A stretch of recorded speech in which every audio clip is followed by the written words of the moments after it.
Hello everyone, you're very welcome to this NIPSA webinar. We're here with Ray Jones, who is on my right, and we're here with Jerry Largy, who is on my left. Let me introduce myself. My name is Damien Maguire. I'm a social worker in the Belfast Health Trust. I'm also chair of NIPSA's Social Services panel, and I'm very pleased and delighted to host this webinar today, which is a discussion on the Ray Jones Independent Review on Children's Social Care. Just quickly on the format, what we're going to do today, I'm going to shortly introduce Carmel Gates, NIPSA's General Secretary, to welcome everyone. I'm then going to give a very brief discussion for myself, presentation in relation to where we are. I'm then going to hand over to Ray, who is going to make a presentation for you all, which will be on screen, and that will last about 15-20 minutes or so. I'm then going to bring Jerry Largy in to give us an overview in terms of NIPSA's position and where NIPSA feels children's services are. We'll take a 5-minute short break, and then we'll come back for a discussion and a Q&A session.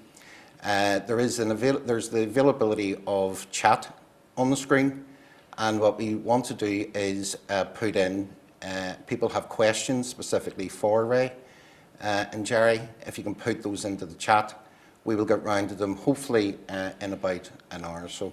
So you are all very welcome. At this stage, I want to hand over to Carmel Gates, General Secretary of NIPSA, to welcome everyone.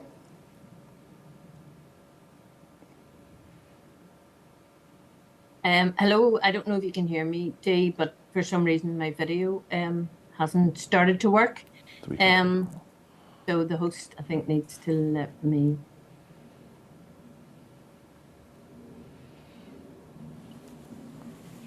Not sure what's happened, sorry, with the video, and I do apologise. Hopefully you can hear me okay. I really just want, on behalf of NIPSA, to thank Professor Jones for taking the time to come and meet with us and to give us the details of this review. I also want to thank the branch, yourself, Dee, and Jerry, for organising this. I think it is very, very valuable. I don't know if the video is going to start working. I don't know what's happening, but I also want to thank all of the members who are on this webinar and those who haven't been able to make it, because you're engaged in what we regard and what NIPSA regard as hugely valuable work. And I think that what delights me about this report is that it recognises the huge skills and impressive services that you provide. And you're doing it through very difficult times, not just in the past, but even as we go forward with the lack of funding. It is clear that there are issues about how we manage and deal with the workforce challenges that are ahead, and I think that is recognised in the report. There is no doubt a need to stabilise the workforce in children's services and across health and social care in general. And we know that through budget cuts and other issues, it has been a very difficult and challenging time. And I know that there is going to be competition going forward for funding across all public services. But for us and for NIPSA, the work that you do and the work that has been highlighted in Professor Jones' review needs to be front and centre for us, because young people are our future, and we need to be sure that we are committing the right resources. So that's what I would like to tell you as NIPSA's General Secretary, and on behalf of the General Council, that we want to make sure that the work you do is showcased, highlighted, and that the services that you provide are made a priority. So thanks again to Professor Jones for taking the time. It is very much appreciated by NIPSA and by the whole family of NIPSA, not just those involved in health and social care. So Dee, I'll leave it there. I'm sorry, I don't know what has happened to the video. It was working a while ago. It's telling me the host has switched it off, but I don't know what's happened. So anyway, I'll leave you to it, and thanks very much for the opportunity to welcome you all this morning.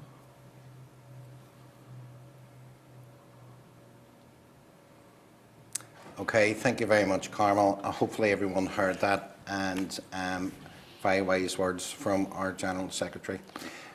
Folks, I just want to kick off just myself to give just a bit of an introduction about where we are and my own views. So I'm just going to speak for a couple of minutes, and then my intention then is to hand over to yourself, right? Okay.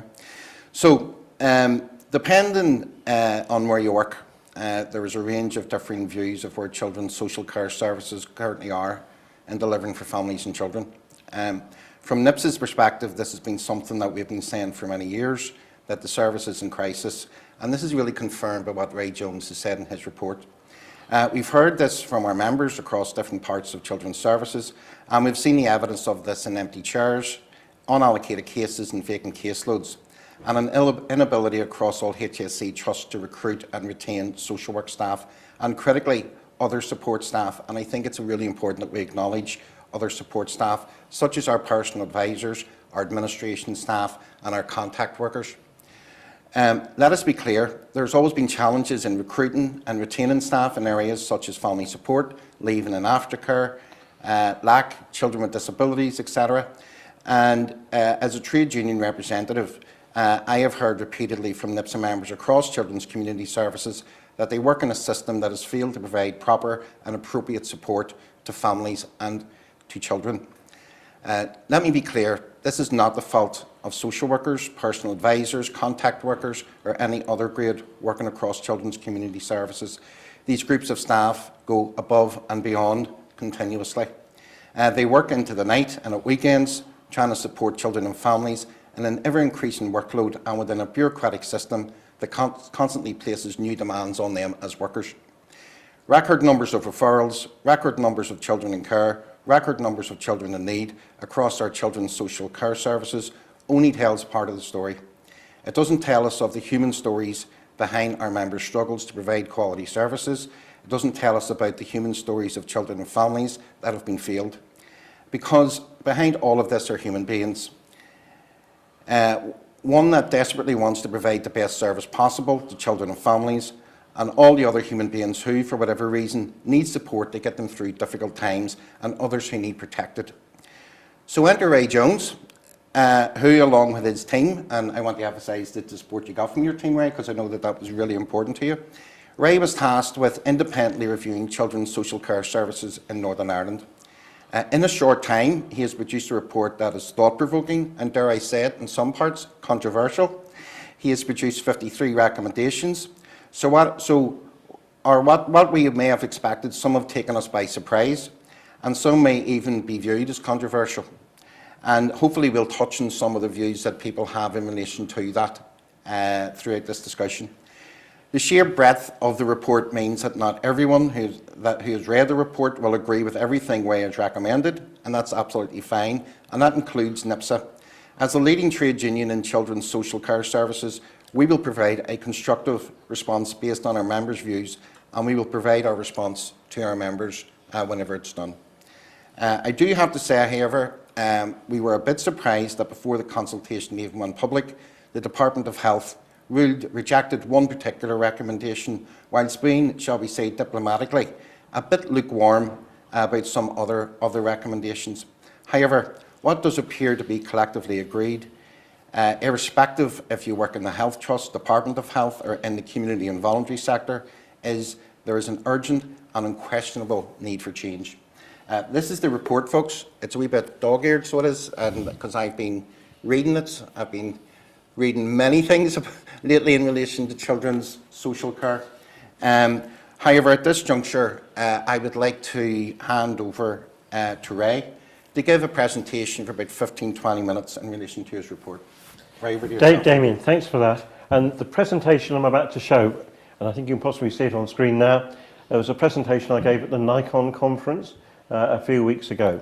And that conference, as you may know, is attended by several hundred people, about 600, 700, I think, people attended it, and they're people working across with and within health services and social care services for children and adults within Northern Ireland. One of the interesting bits for me about that conference was it was a big conference, but heavily focused, as it was bound to be, on what's happening in health services. And that's one of the themes that will come up in our conversation this morning about how children's social care gets some space and the attention it needs within the big agendas hitting health services across Northern Ireland. So, when I was at the NICON conference, we had a small workshop. It was attended by about 50, 60 people, and I wanted to give 5 big messages off the back of the review.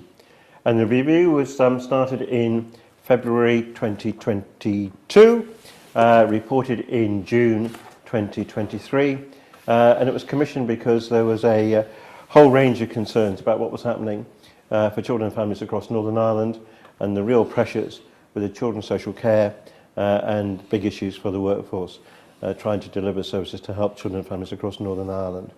And the big message from me to start with is that there are significant issues and concerns which need to be addressed at pace. And what I'm talking about there is that we've been on a journey for children's social care in Northern Ireland where it's increasingly become a service that's focused on risk assessment, risk management, and where we've become increasingly engaged in child protection activity with larger numbers of children coming into care. And if you look at what's happening in Northern Ireland compared to the rest of the UK, England, Wales, Scotland, what's happening down south in terms of the Republic, Northern Ireland has higher rates of referrals to statutory children's social care services within the 5 trusts than is happening elsewhere across the UK and down south. More children, for your size of population, are being referred to children's social care within the trust. More children then being identified statutorily as children in need, requiring the continuing involvement, engagement of statutory children's services across the region, compared to what's happening for the proportion of child population in the rest of the UK and down south.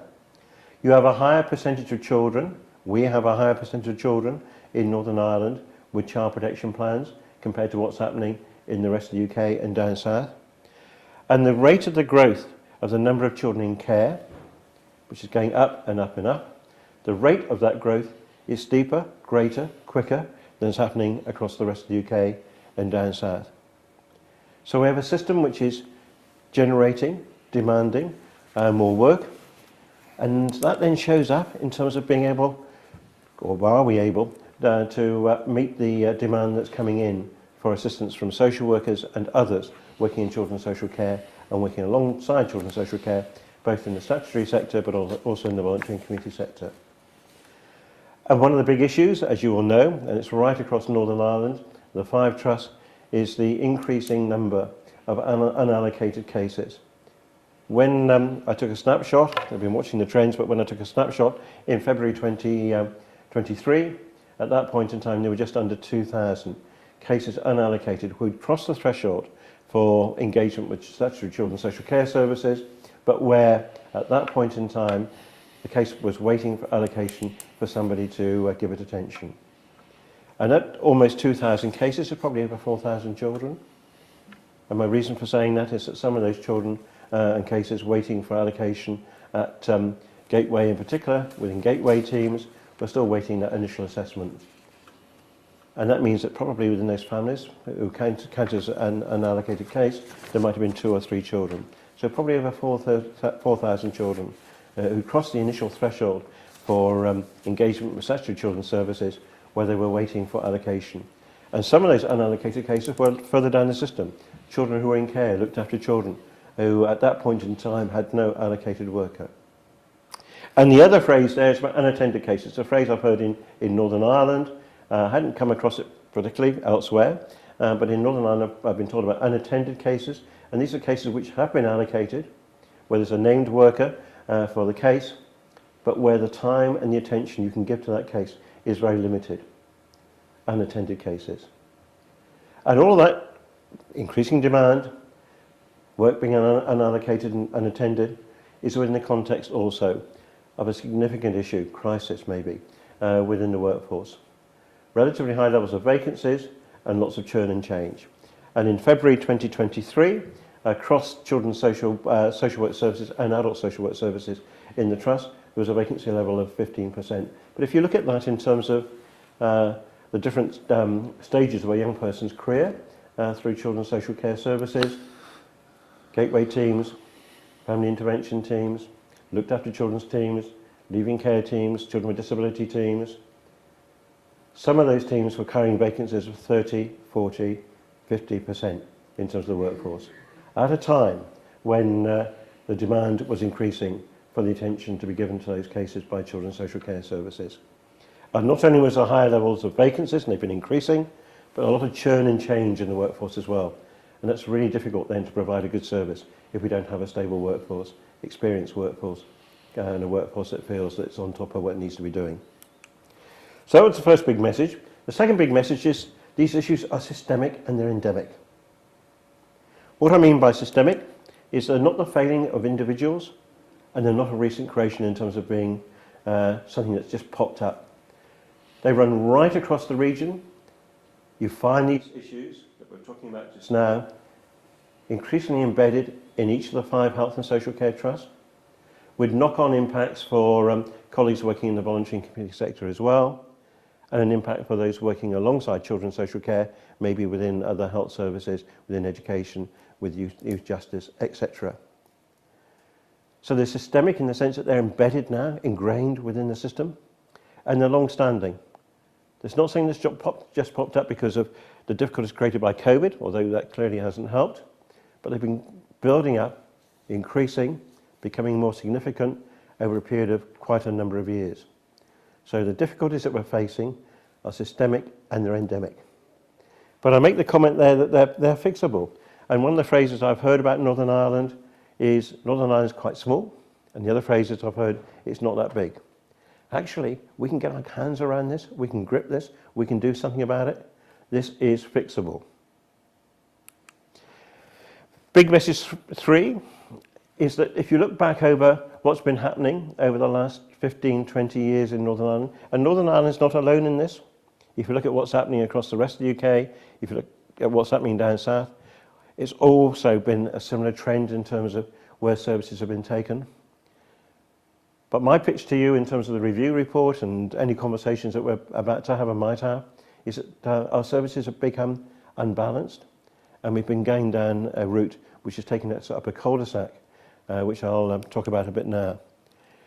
And that cul-de-sac is that if you go back to 2008 and 2009 and the changes that were introduced in terms of structures at that point in time for children's social care services within the trust, the advent, the creation of that process of family hubs, but also gateway teams, what was being called, I know we've changed this in some trusts now, but family intervention teams, looked after children's teams, leaving care teams, and separately in some of the trusts, child disability teams. We've taken us on a journey up a cul-de-sac where we've become more and more focused on triaging and passing on between teams and passing on between workers. And where the intention is increasingly on risk assessment and risk management as we seek to, if you like, ration the help that we can give and the services that we're providing in the context of increasing demand.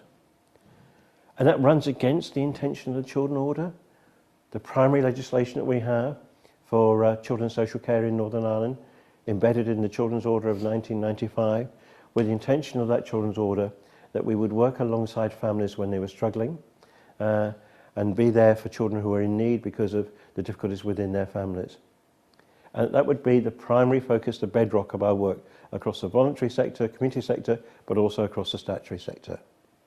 And that when we needed to protect children, we would take the actions to protect children, and if we needed to care for children, we would do that. But based on the bedrock of helping families to care for their children, and if they were struggling, helping those families to do that better than they were doing it, but sometimes taking that decision that children had to be protected and we had to take protective action in terms of child protection, and sometimes that we had to provide care for children away from their families. But if you look at what's happened, more child protection plans, more children coming into care, what we're seeing at the moment is a system, a service, which is becoming somewhat skewed in terms of what's happening. And my pitch in terms of the report is that we need to look again at how we prioritise, resource and give attention to family support and assistance as the golden thread. Because at the moment we've become, the phrase I'm about to use is trapped, because I think we are trapped in this at the moment, in the processes of more and more children being drawn and their families into the child protection net. and more children, as it is happening at this time, being removed from their families, often through compulsory court orders, and placed in care. And when we're placing them in care, you will know better than I know, really difficult now to find the placements that are required in terms of foster care and residential care against the demand that's being met.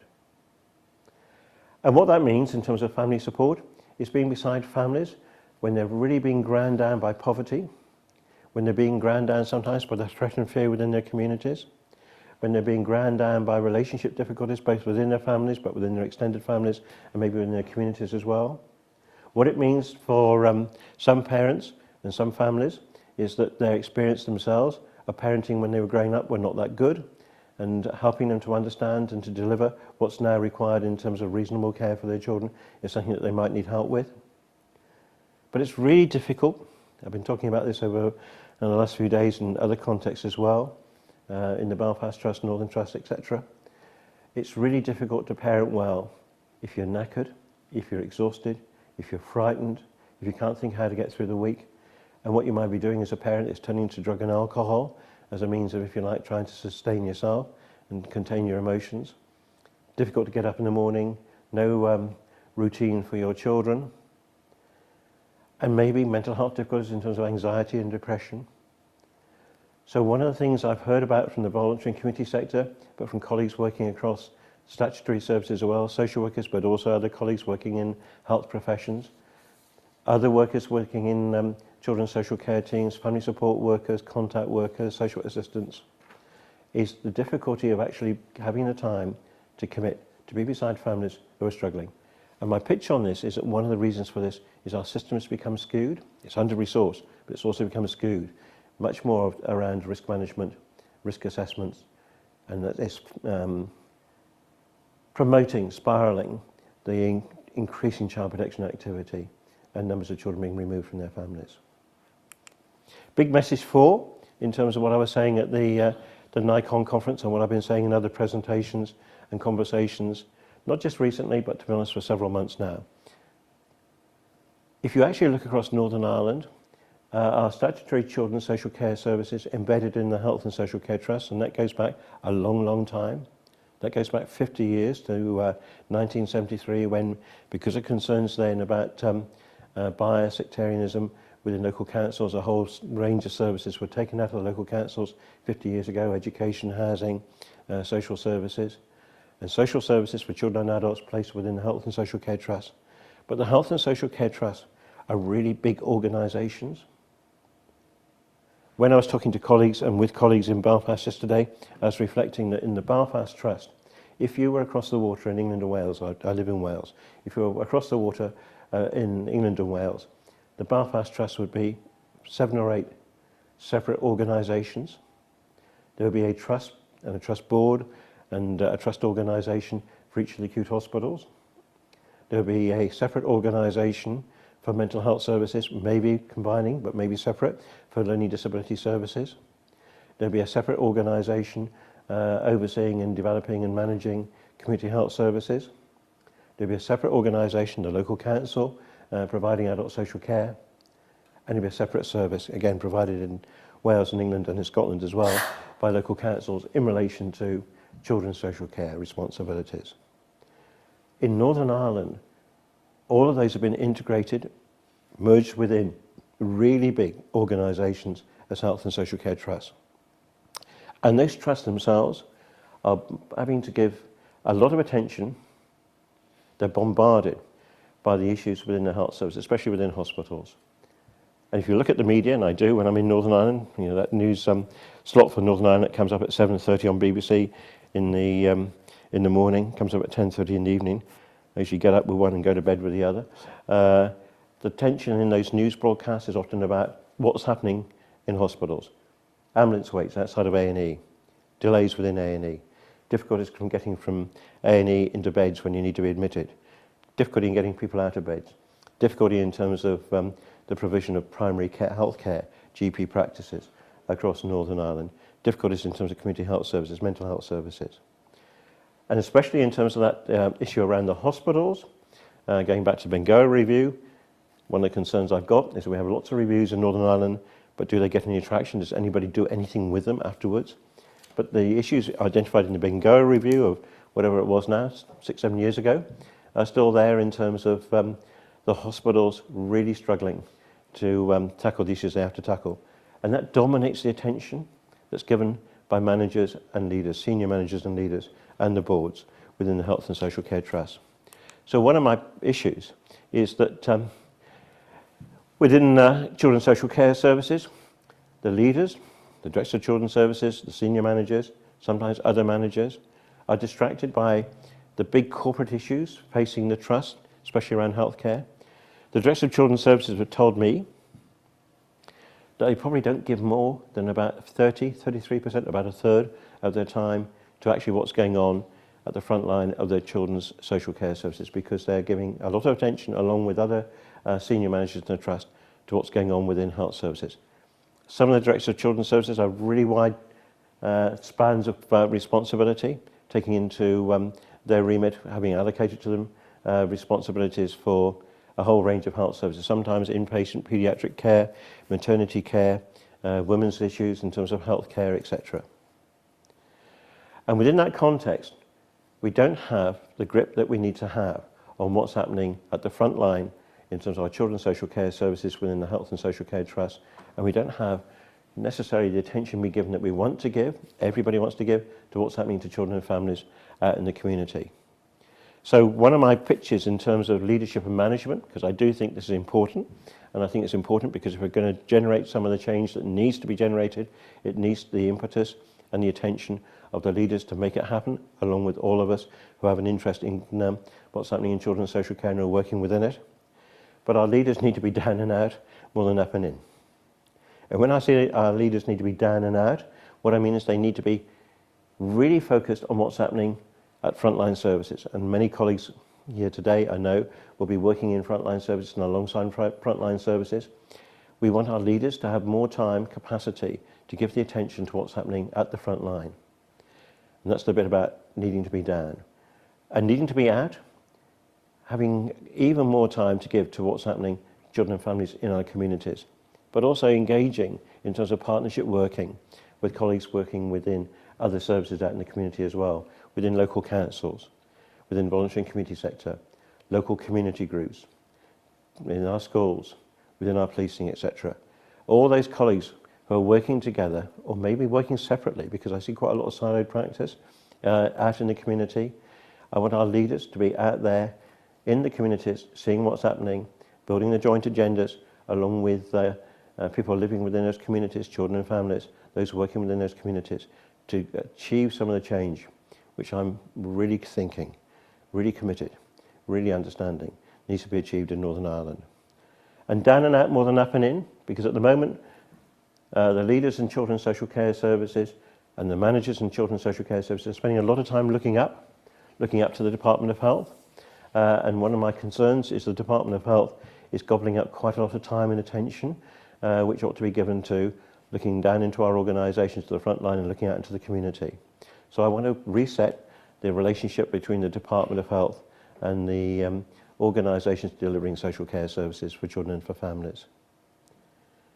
And the bit about in, down and out, more than up and in, the in bit is that comment I was making just now about the leaders and senior managers in our children's services spending a lot of time on corporate issues and often issues which are dominant within the health service and hospitals within the trust, and that's taking again attention away from looking at what's happening down and out for children and families in our communities of Northern Ireland and what's happening within our frontline services. And I want our leaders and managers to be more empowered and expected to act. This is not a comment about the capacity or the competence of individuals.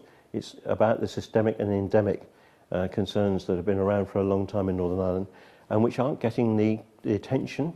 They're not being gripped in the way that they need to be gripped, and with those managers, leaders not having the opportunity to have the gravitas to be out there, visible, tackling what they need to be tackling. Not the failing of individuals, something that's being created by the way we are organising our services at this time. So what to do? This is the, if you like, message that I was trying to give both at the NICON conference, but also in other meetings, and it's what's within the report.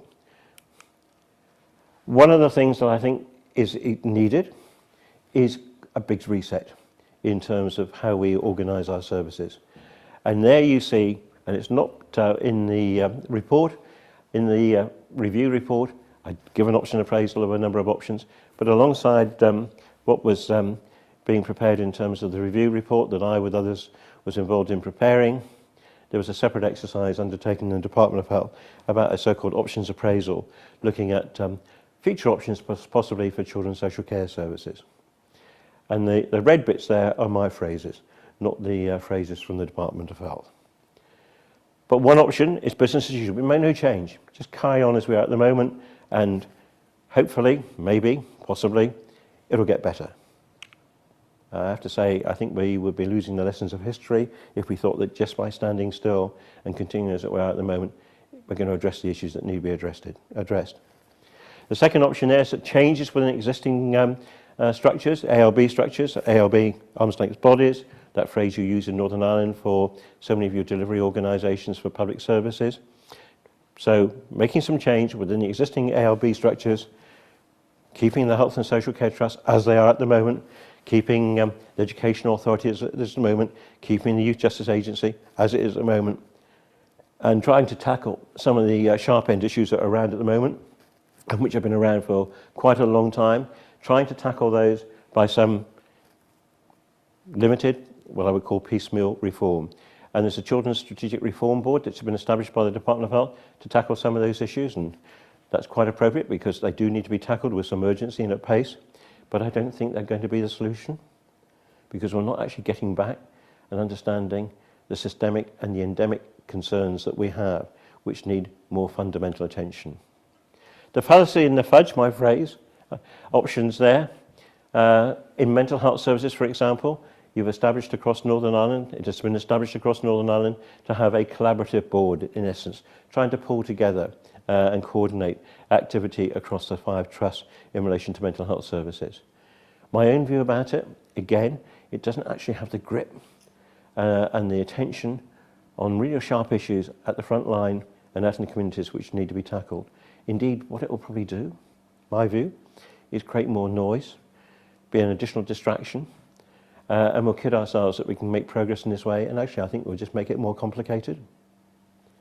The ICS for children, Integrated Care System for Children, you all know, possibly, that there's a lot of activity across the Department of Health in pushing forward the concept of integrated care systems.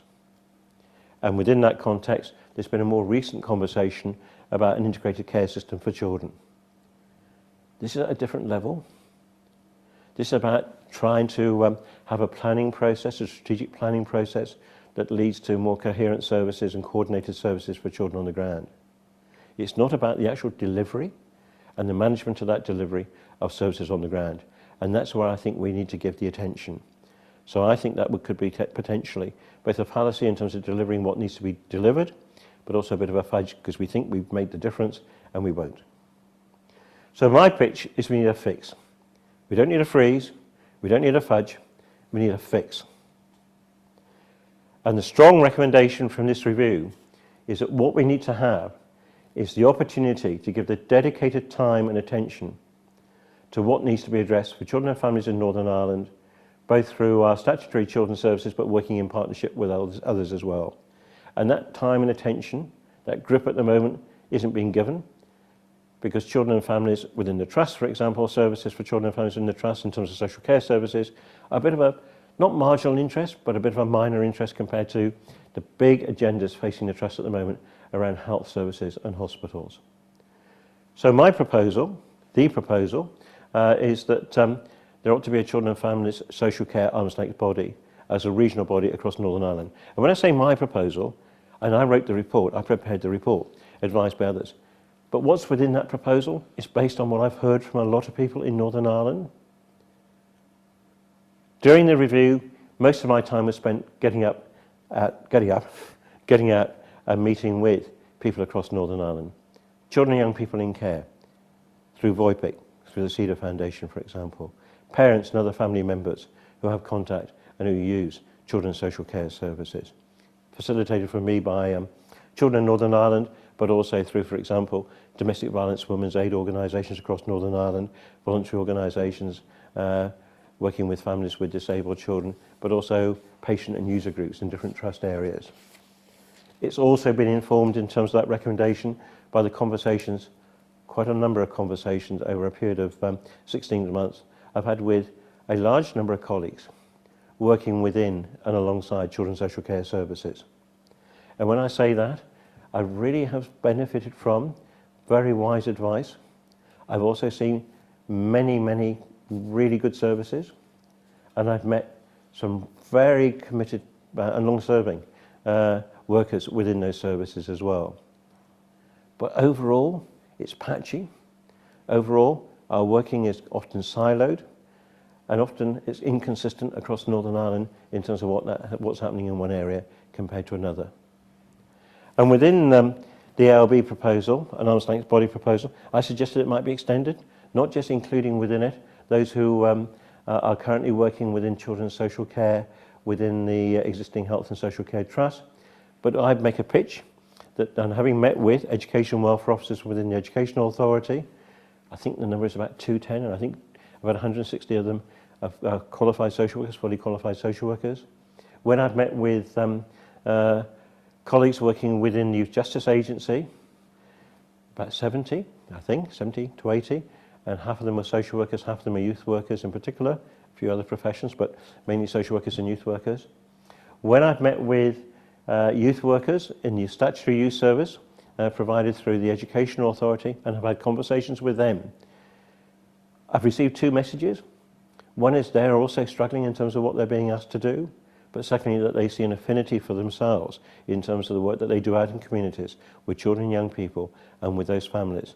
And with their professional background, often in social work or an allied profession, they see themselves potentially being within an extended arm's length body for children and families across Northern Ireland as well.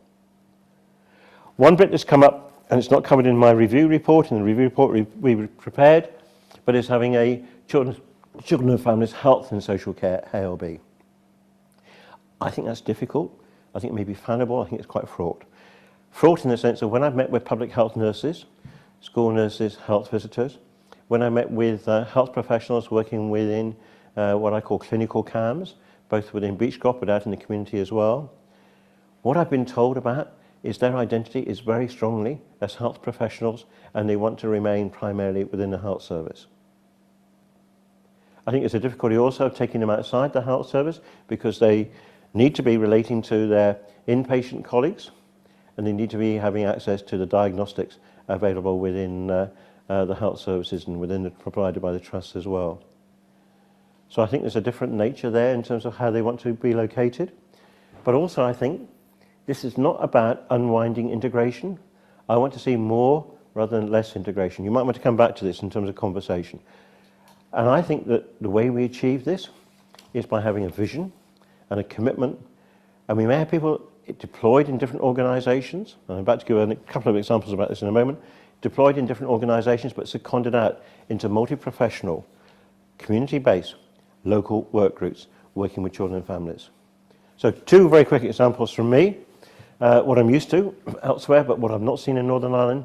If you think about services working with young people who have been seen to be offending, youth offending services, youth justice services, what I'm used to seeing is local, probably covering a population of about 20, 30,000 youth offending teams, and the management and leadership of those teams would be within the service that I was working as a director of children's services. But within those teams there would be seconded, located, police officers, youth workers, clinical psychologists, speech therapists because adolescents, teenagers who have difficulty communicating are often really frustrated by that, and sometimes that shows out in terms of aggression and anger. We'd have maybe special needs teachers. We would have a skills mix within those teams, and they would be deployed into the team from their employing agency into a common work group with common management and leadership. That's how I think we promote more, not less integration. If we're thinking about disabled children and their families, that would be where I had my, if you like, experience, primarily led by education and health, because disabled children are likely to have particular requirements in terms of education and possibly particular requirements in continuing healthcare needs as well. So health and education would lead on this, but I would have seconded into those services. Colleagues of mine working in children's social services would be seconded as social workers, family support workers, into local teams working with disabled children and their families. They wouldn't be employed by the health service, they wouldn't be employed by the education service, they'd be seconded from the service that I was working in, children's social services within local government, into those teams. The way, in my view, that we promote more, not less integration, is not by trying to bring everything together into one organisation. That's impossible. What is possible is you actually create locally focused work groups which are multi-professional, which draw in colleagues from different organisations and agencies with common management and with common agendas. And within this as well, I talk about skills mix, and that includes skills mix within our children and families social care teams, children's homes as well as fieldwork teams. One of the things that surprised me a bit when I came to Northern Ireland, best part of almost 2 years ago now, was I saw less of a skills mix within our services than I might have expected. Our children's homes in Northern Ireland, I understand the reasons for this in terms of some of the histories and inquiries of the past, but were almost exclusively staffed by social workers. I want social workers as a lead profession working within children's social care and within our children's homes as well, as a part of that. But I don't think I can understand why we don't have youth workers, maybe retired police officers, maybe teachers, maybe those who've got experience in the youth and community sector out in the community and in the voluntary service, why they also are not seen as having the capacity and the potential to make a contribution within our residential children's home services. And within our fieldwork teams,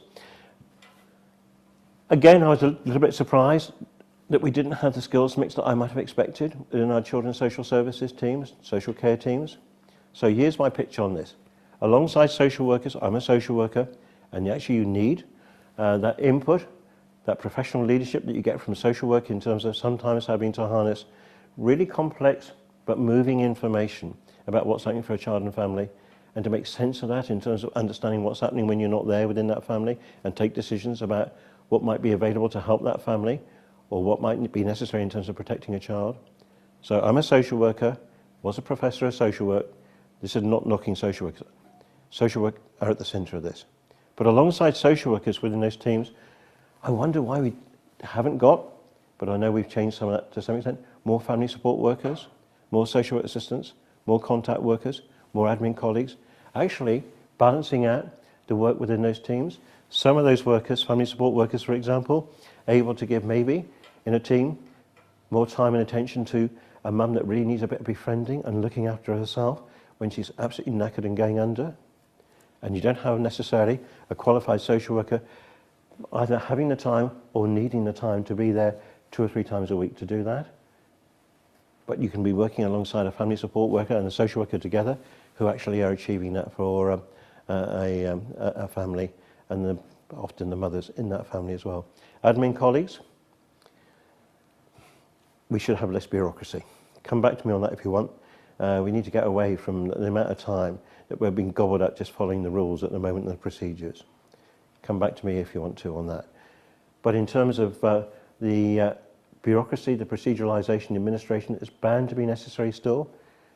Admin colleagues are experts in their own right, and I'd like to see them having greater capacity and our teams having greater capacity to contribute to the work that's going on within those teams out in the community for children and families.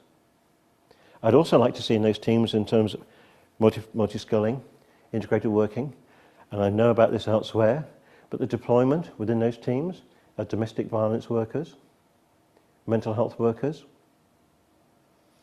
and those different colleagues having that contribution to make, working alongside others within the children and families team, working out into the community, assisting and supporting families as much as we can, sometimes having to take difficult decisions about the welfare and safety of children, whether that's still viable and feasible within their families, but to have that multi-professional skills mix of workers out in those teams as an integrated service, more than I see it at the moment in Northern Ireland. And you don't have all those workers necessarily employed by the same organisation, but they're deployed into multi-professional, multi-skilled work groups out in the community. So the big message from me is that what we need is the grip and the focus that will be given by a region-wide statutory children's social care agency with other colleagues working within multi-professional teams locally who may not necessarily be employed within the agency themselves, but with that agency having that focus, that attention, that grip on what's happening for children and families out in our communities, rather than that being, if you like, really challenged at the moment by the busy agendas within the Health and Social Care Trust. And my pitch is that we can achieve this. It only provides the platform. It's not the solution, but it provides the platform to achieve what we need to achieve. But it then needs strong strategic leadership. In terms of colleagues working in the voluntary community sector, met with quite a large number in Belfast yesterday morning, for example. We need to move away from the business kind of focus of competitive purchasing and procurement we have at the moment to much more of a partnership relationship. Come back to me on that again if you want to. And my pitch is that we need to be out in the community more, with a community presence, seen as accessible and acceptable within communities, but also understanding what's happening in those communities, community networks, who's engaging with what within a neighbourhood, etc. Who are the resource people and who are the threatening people within those communities. And really valuing, and I know you do, the experience and the expertise of young people, parents and families. I really have benefited greatly from talking with, listening to young people who are engaged with our services, parents who have been engaged with our services through calls, through voluntary organisations working with disabled children and young people and their parents. And one of the things I think that we could benefit from, we have an arrangement through VOIPIC of quite good representation of young people across the region in different services. We don't have that at the moment for parents and families. So I make a pitch in the review report that we ought to think about how we can provide that more as an opportunity for parents and for families. And the pitch from me on this is that we can draw on their wisdom and their expertise, but the other thing that we can do is sometimes, as I'm sure happens sometimes with VOIPIC and other organisations, bridge build when there's confrontation between, for example, parents and what's happening and needs to happen from within statutory children's services. You've heard me say I want more, not less, frontline integration of services and more skills mix. And I've talked about that just now. Come back to me on that if you want to as well. And if we had one children and families ALB across the region rather than 5 as we've got at the moment, we actually could achieve more consistency because things are done quite differently across Northern Ireland. And the value of that consistency is that we could learn and act more on what is happening in different areas at the moment and level up. I know there's always a danger we could level down, but level up in terms of that consistent provision of services across Northern Ireland. The consultation started in September. Time's running out. It only runs for about another 2.5 weeks.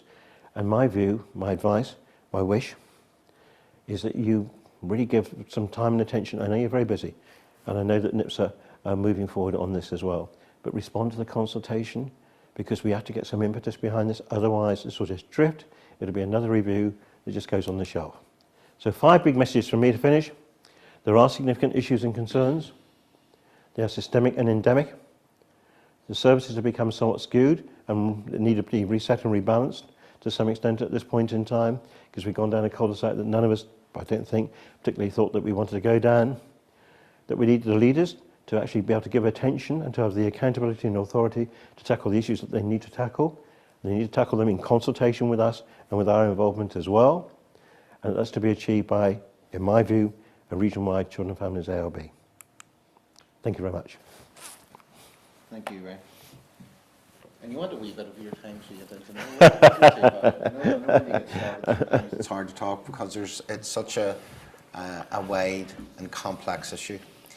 Okay, folks, I'm just keeping one eye on the time. Just to say that the chat is open for questions, and we would really value the opportunity to ask Ray really, really difficult questions. And I think Ray would really welcome really difficult questions. Yeah, I don't mind the easy ones as well, but difficult ones too. As well.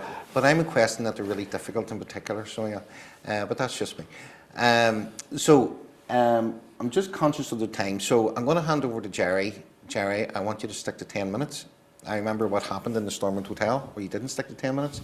And then after Jerry's finished, we will take a very short break and we will come back and then we will have a discussion in relation to aspects of Ray's report but hopefully we will have a number of questions in at that time, and it can be in any aspect in terms of Ray's report, or even seeking Ray's views in terms of how health and social care services for children and families is structured here in Northern Ireland. I know that we could talk quite a bit. So Jerry, over to yourself. Thanks, Damien. How to start? Ray's done a great job of summarising a 270-page report in 25 minutes. And Damien, the timekeeper, has decided that 10 minutes will be what a trade union response to a 270-page report will be in terms of setting the initial context, but I'll do my best. The first thing to say is a bit about the context of the report, and I'm going to frame it slightly differently than Ray did. And I'm going to talk about the fact, why have we got to the point where an independent review of children's social care in Northern Ireland has had to be commissioned, delivered, and now being consulted upon. And why is it important, so critical to our members, that we can engage with the themes and the concepts in this review. And I'm going to start off by not talking about the review. I'm going to start off by talking about the last 15 years since the implementation of austerity, since the Tories came to power in 2010. The collapse in the economic and financial system led the Tories to take, from a completely ideological perspective, a wrecking ball to society itself, a wrecking ball to the services that are so important to children and families across the piece in terms of supporting them, a wrecking ball to working people's wages, a wrecking ball to the benefit system, a wrecking ball to all the pillars that actually give a civilised society. And this report has to be seen, I think, from a trade union perspective in that context. That we've dealt with a society fractured and riven by the impacts of austerity, compounded by the impacts of a global pandemic.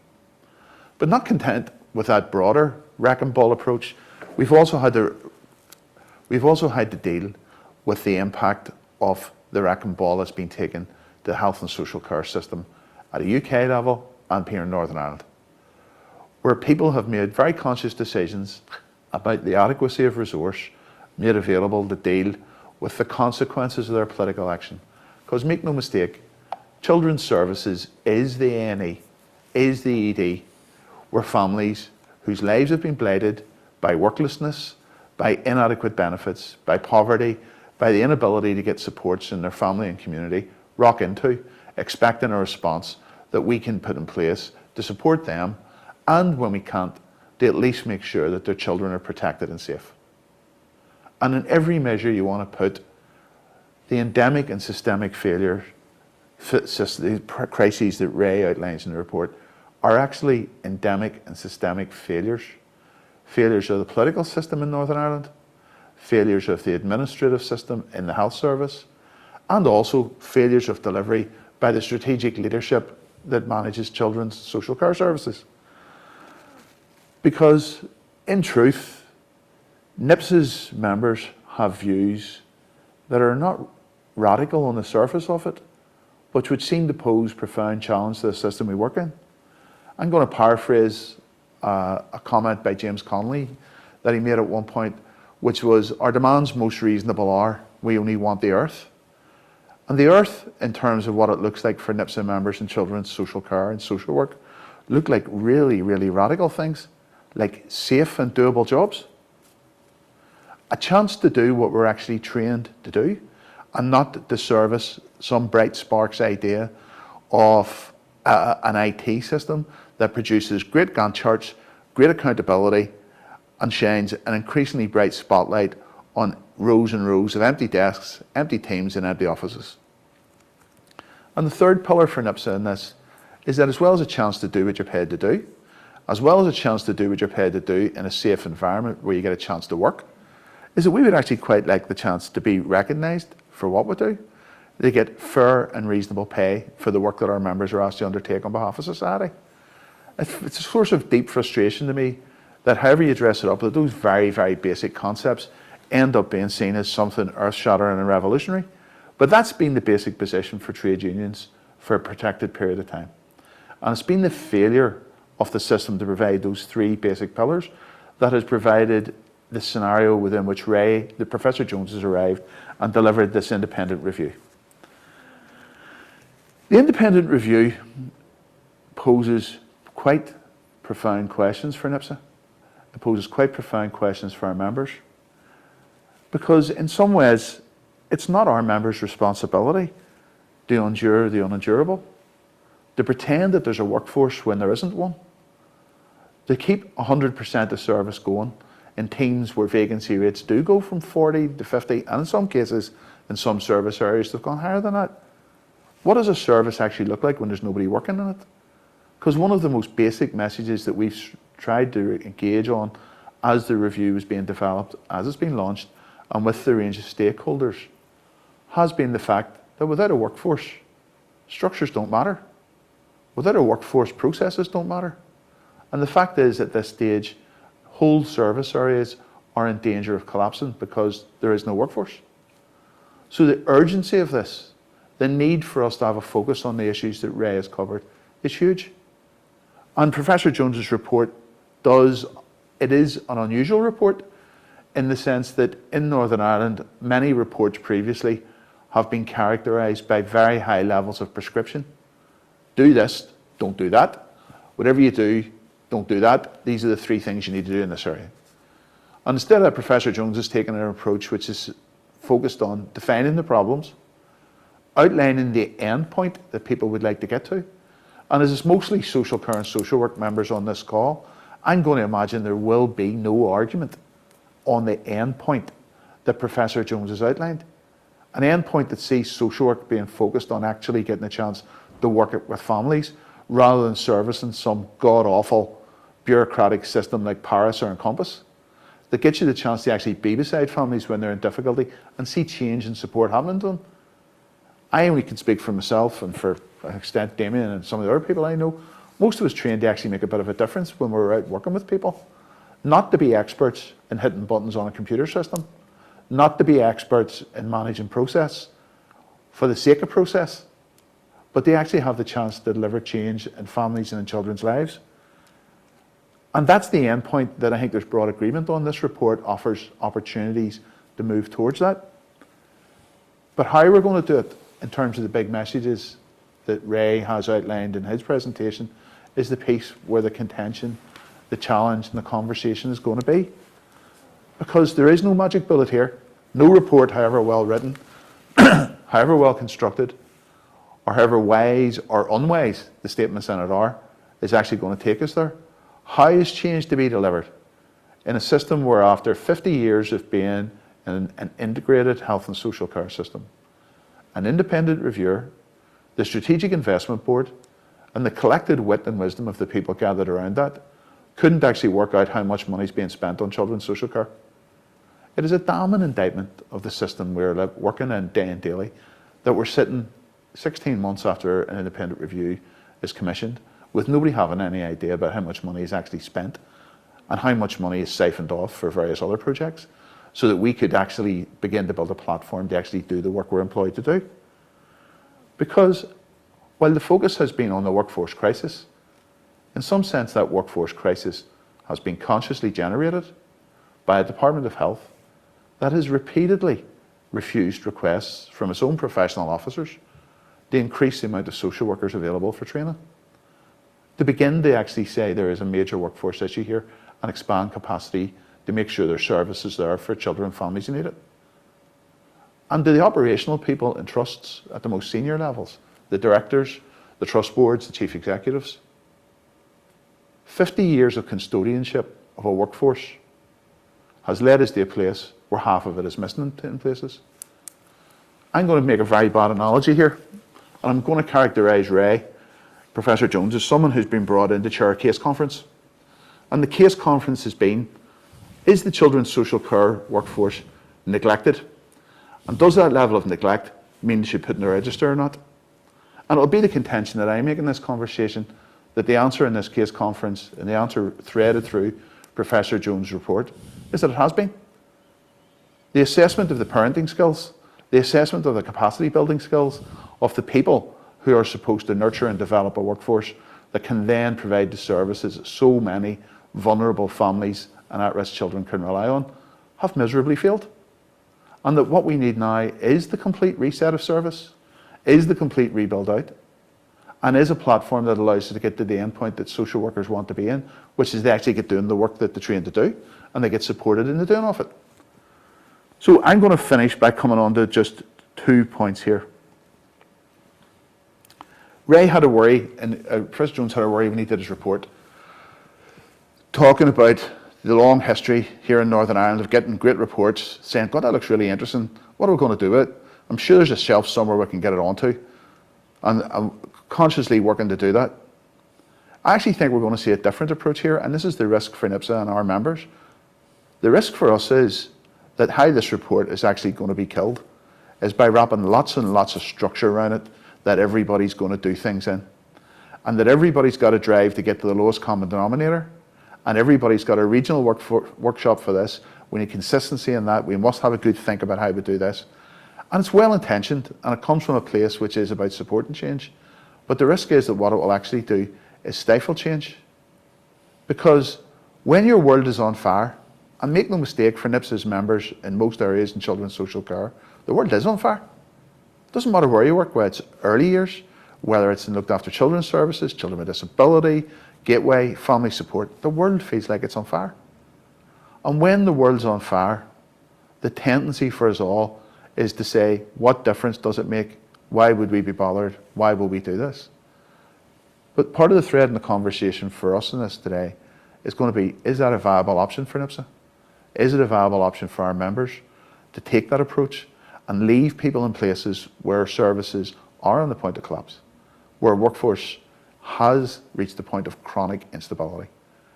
And the contention that you'll hear from myself is that NIPSA's commitment here is to get into the end point that Professor Jones outlines and taking on board the key themes and messages that he puts, but by making a pitch that only a very radical approach to this, an approach that makes the change worth the effort of doing, is going to answer the questions that our members have.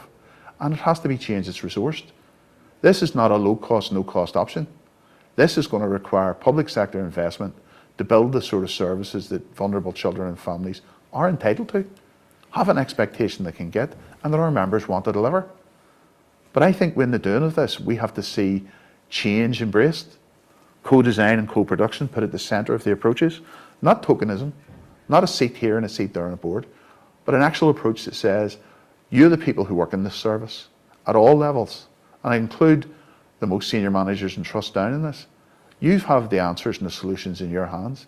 Professor Jones has outlined a framework and a set of principles and an end state that I think there's broad agreement we'd all like to get to. It's for you to deliver it, supported by resourcing from the Assembly and from the Department of Health, but which takes a radical enabling approach to people that says we don't actually need, as a professional group, to be told what our work should be. I mean, I'm embarrassed in a way that we now have an independent review report that says community social work, working in partnership across teams, working collectively and collaboratively together is probably the best way of helping and supporting families. Damien has told me before I started, so I'm not allowed to use bad language, so I won't. But the words Sherlock and something come into my head, like, we should be having a conversation that is about why are the expectations that families have always had not being delivered. And the conversation here is not blaming people, because there's good people at every level doing their best. But it is about saying this system needs a fundamental reset. It needs focused on the needs of workforce, because I'm going to say it again, service users will get nothing if we do not have a workforce. And we need a focus here which is about giving people safe and doable jobs, giving them the jobs that they trained for and they really want to do, and about paying them and rewarding them in a way that keeps them there. And the review and the recommendations in it are being seen through that fairly fundamental light by the people on the NIPSA side of the house who'll be helping with the review report response and the other mechanisms.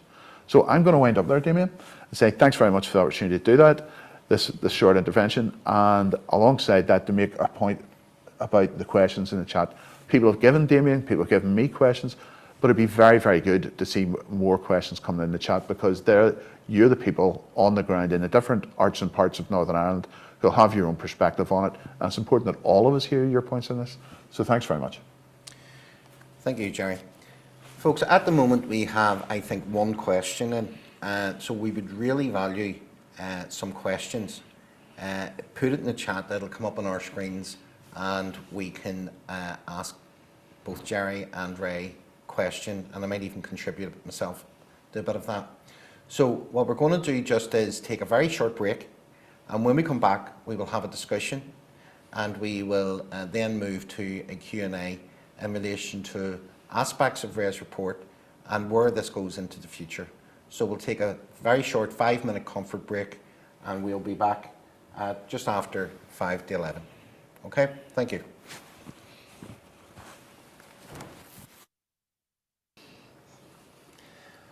Okay, everybody, welcome back.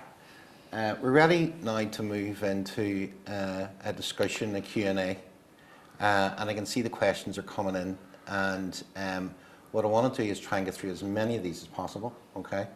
I know some of these are meaty subjects that we could talk quite a bit about, so if we could keep the responses short and sweet, as I say here, right? Okay.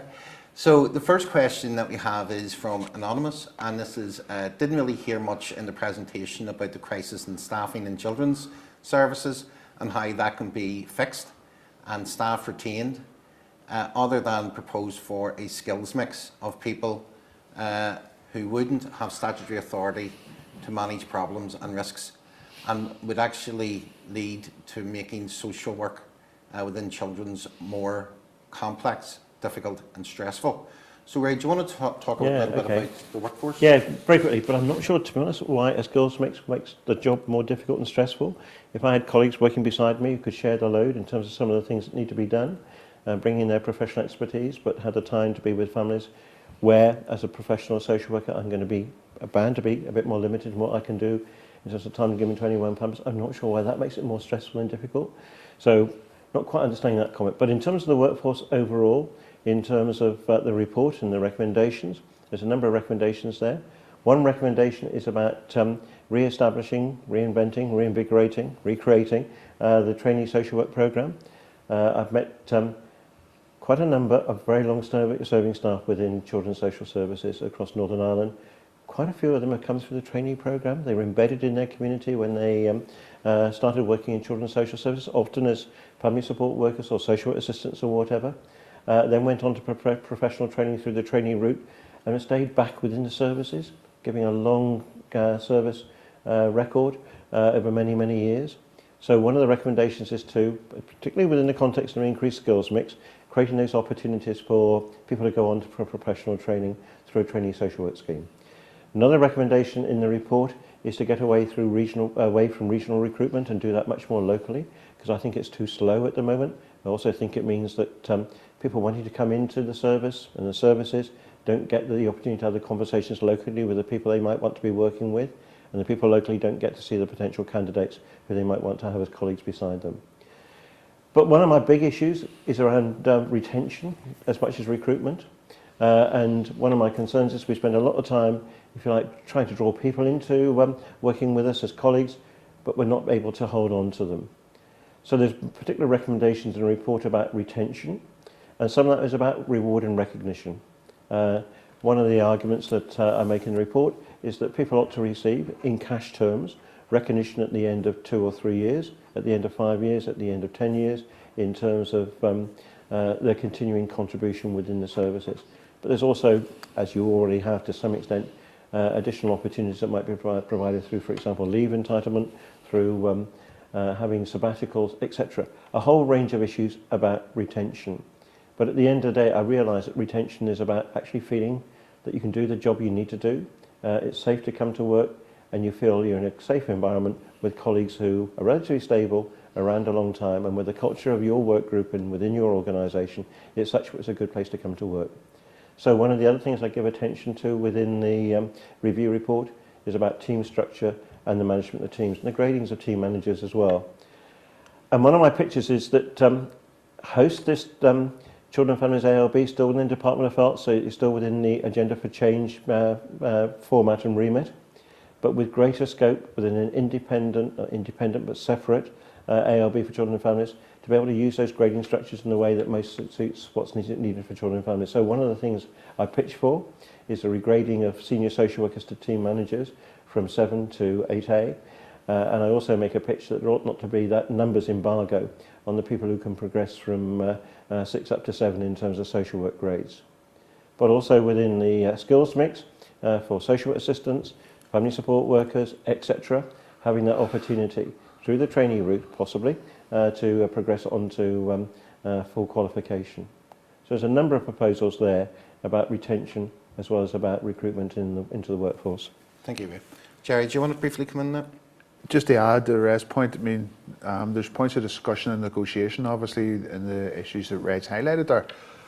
But I think the question, Ray, is driven by the fact that there's been very negative experiences with skills mix in other directorates, particularly adult services, where teams have found that when there are 2 social workers in a multidisciplinary team, that an entire team caseloads worth of risk management, of adult safeguarding, of all those things still sat with the 2 social workers in the team.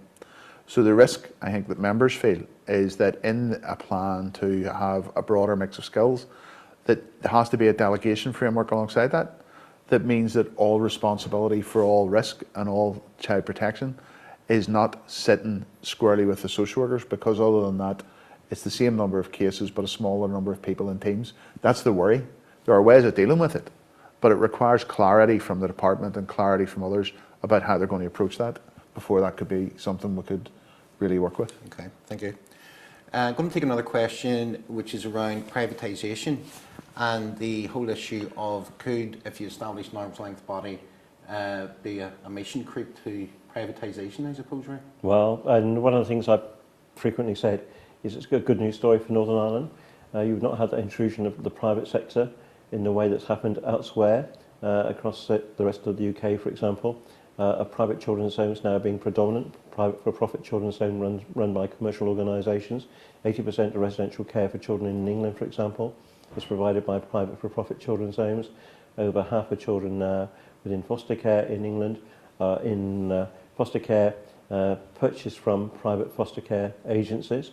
You don't have that in Northern Ireland. You don't want it for 2 reasons. One is it drifts a load of money out of the system as profit, which should actually be there for children and families. Secondly, the way you generate that profit is to downsize the costing of your services. Try and keep it as minimal as you can to draw out more profit from them. Poorer services at higher cost is a consequence. So one of the recommendations in the report, for example, into residential childcare, is that where you are buying residential children's home places, it tends to be for children who need quite small unit provision, 2 to 3 beds. You're buying those down south, you're buying them over the water. And my pitch in the review is that you would do well to have a small number of smaller homes additional within Northern Ireland, provided within the public sector, within children's social care services.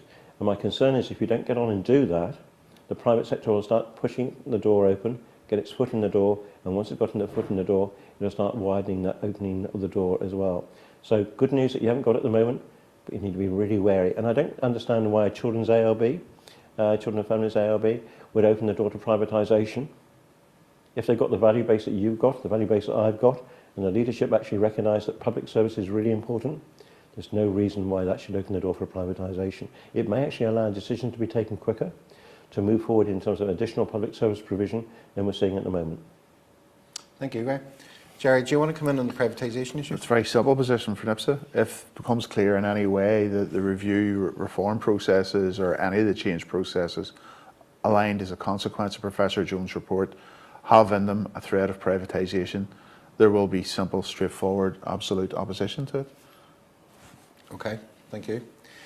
I want to talk about, there's a question from Marie Jordan in relation to Encompass, and this is a particularly relevant issue, right? So it is because the Encompass system has cost hundreds of millions of pounds that we know of.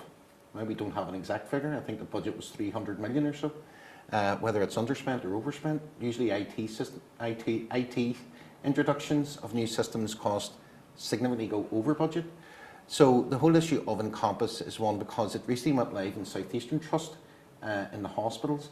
There is a timescale that would be introduced to children's by next year. I think June is the target date at this moment in time. And within trusts we have working groups set up.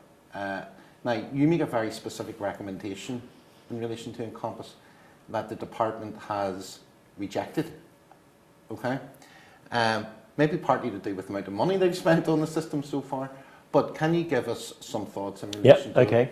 Well, why you oppose Encompass? Yeah, and my recommendation in the review report is not to move ahead with Encompass for children's social care services, and I'll tell you the reason for that in a moment, but instead to actually look at, within a region-wide children's ALB, the 3 systems that you've got operating at the moment, work out between you, which is the best system to operate, stick with that, amend it as you need to, but actually to learn from what you've got at the moment rather than to create something new.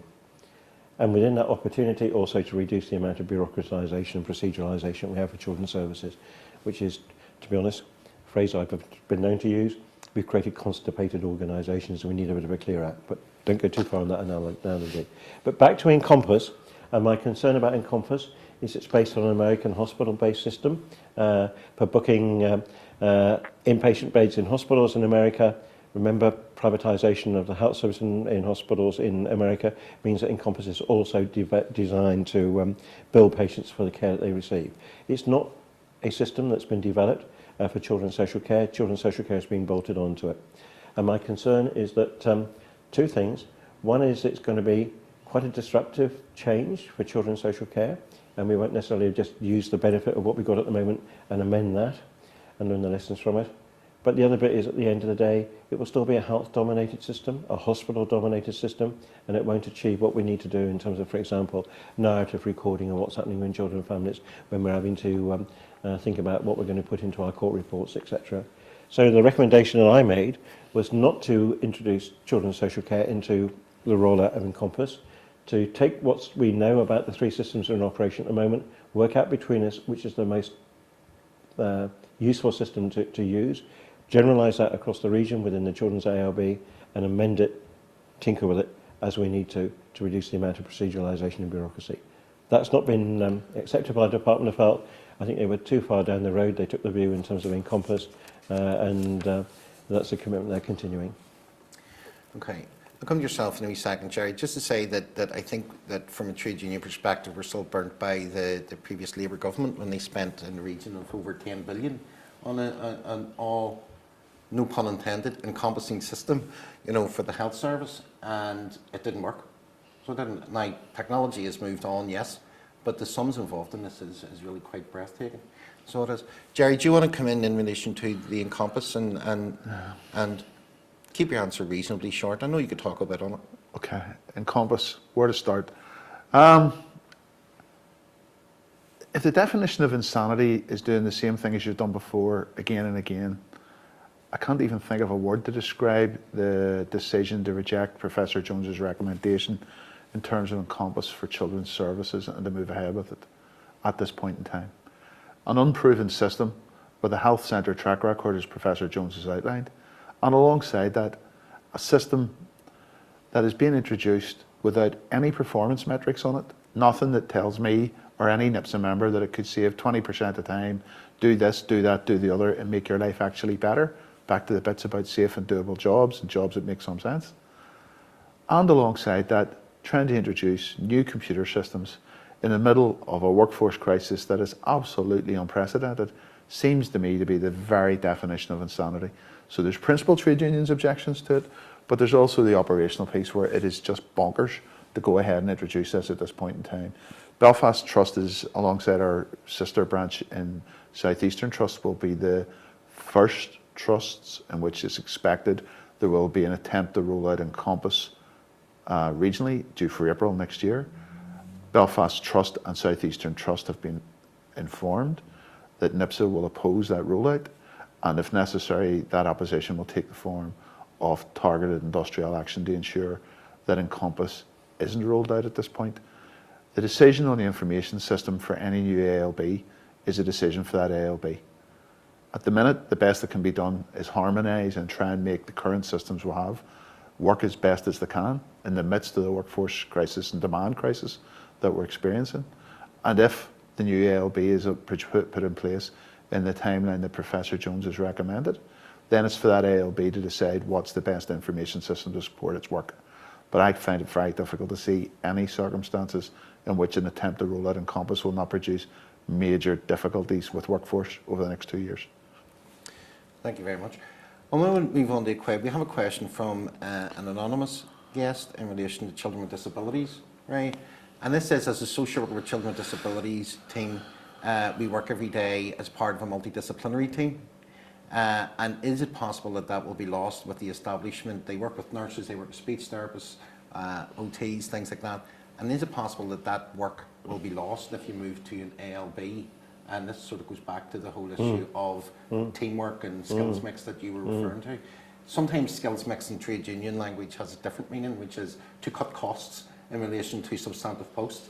But in this context, it's more to do with having an actually multidisciplinary team.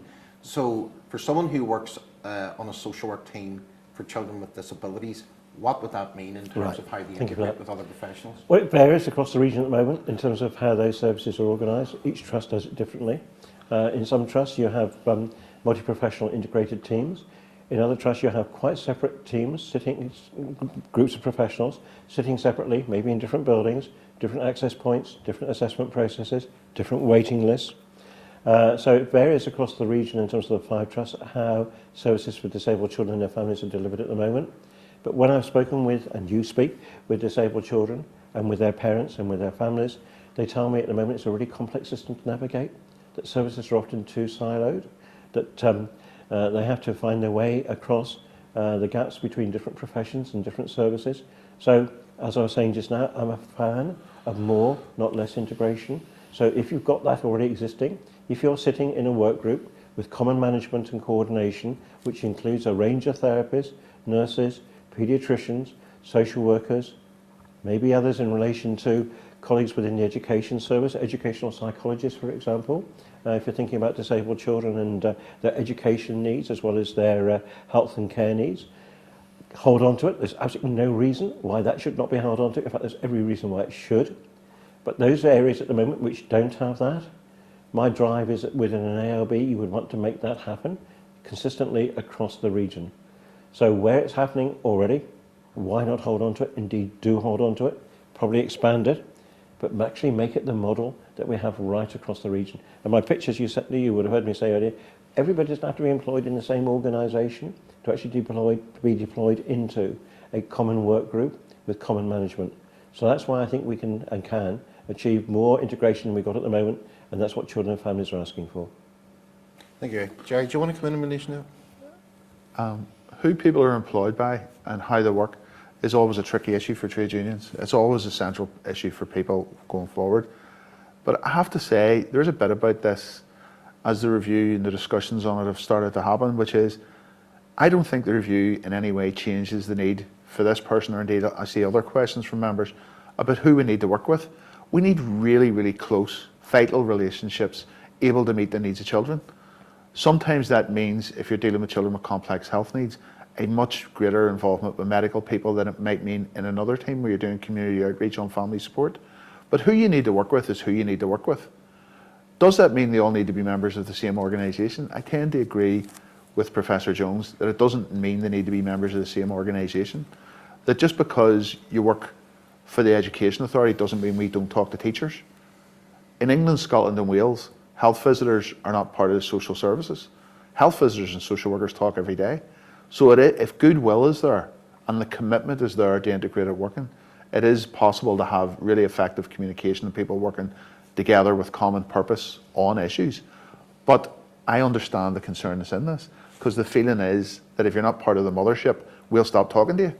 And I don't think it's true, but I think it is certainly a concern and one that NIPSA has to bear in mind. Thank you. Right, I want to move on to, we have a couple of questions here in relation to early years. And the whole issue of early years is that there is a concern expressed that they feel there's a lack of consultation with early years. And one of your recommendations is that if there was an arm's length body created, that early years wouldn't be part of that. So can you give us an idea in relation to some of your thinking behind why you didn't do that? And that's from Lindsay and Trudy. Okay. Hey, Lindsay and Trudy, we may not have met. Apologies if we haven't. but I have met with early years colleagues across the region. I've met with colleagues in every team, every type of team, every type of service within the Health and Social Care Trust and outside the Health and Social Care Trust as well, across the region. So I have met with colleagues in early years, I met with early years teams. And I understand you may not agree with me, but this is my view. My first pitch is, I'm not sure, honestly I'm not sure, and I'm a social worker, I'm not sure why the registration and the inspection of early years services is seen primarily, almost exclusively, as a social work task. When I've been a team manager of frontline children's services teams, community teams, I've had within it registration officers working with childminders and nurseries, for example, and daycare providers. And they've not necessarily been social workers by background. In one team I remember, the person was a primary school teacher who'd had experience in terms of reception class teaching. Another person was someone who'd actually run and managed a day nursery. So I'm not sure why it is seen as exclusively, primarily, a social work task in terms of the registration and inspection of early years services. My second pitch, and I realise that you may not agree with this, and to be honest, you can go either way on this. Would it stay within the ALB, or would it be actually merged with what you have at the moment? You have a regional inspection authority. This is a inspection and registration function, and I would want that to be a development function as well. But why would you have this within the ALB rather than within the regional inspection and registration authority? So two pitches from me, and it is based on conversations with early years colleagues across the region, across Northern Ireland. And you may not agree with it, I can understand why you may not agree with it, but my pitch is, why is this seen as primarily exclusively a social work task? And secondly, why is it seen as something that ought to be within a service delivery organisation run as a registration inspection function with a registration inspection authority? Okay, Jerry, is there anything you want to say in relation to that? NIPSA represents social workers who are members in early years. Their interests have to be our interests. We represent people as in terms of those interests going forward. That is not 100% criticism of the position that Professor Jones put there, but there has been an issue on the Health and Social Care Regulation Act for about 10 years about personal care. Personal care is meant to be defined as stuff, any provider of personal care is already meant to be inspected by our QIA, and it has taken a piece of work by NIPSA and others to keep the focus on early years teams and registration as clean as it has been. But that doesn't mean there's an opposition to NIPSA to look at how best you do registration and support services and how best you provide that key regulatory framework to people. But our members are our members and they're our interests and what we'll have to represent. Mm-hmm. Okay. This is quite a long one, right? So it is. It says a lot of very good recommendations in the review, particularly in relation to focus on early intervention and prevention and getting alongside families. In his suggestion about increasing skill mix in teams and secondment of a range of professionals into multi-skilled work group in the community, has Professor Jones also considered the interface between adult mental health and children's services and how this could be supported, particularly in relation to families where there is a parental mental ill health, and the work ongoing regionally around the Think Family and family-focused practice? Yeah, I really do appreciate that question. And I'm totally on board with the message which is within it. One of the things I'll just say, I used to be the independent chair of the Safeguarding Board for Children in Bristol. They employed me 3 days a month as an independent chair. We'd have a quarterly board meeting, etc. But what I used to do was spend my time, a bit like I'd done in the review, getting out and meeting with frontline staff who are working with children and families. And that included those working within community mental health teams with adults. And my question was, to what extent were they able to identify adults that they were working with who had parenting responsibilities, and to what extent were they actually, through the work that they were doing, able to look out for the children as well as for the adults. So that's a bit of my, if you like, experience and background. But I'd like to make a proposal.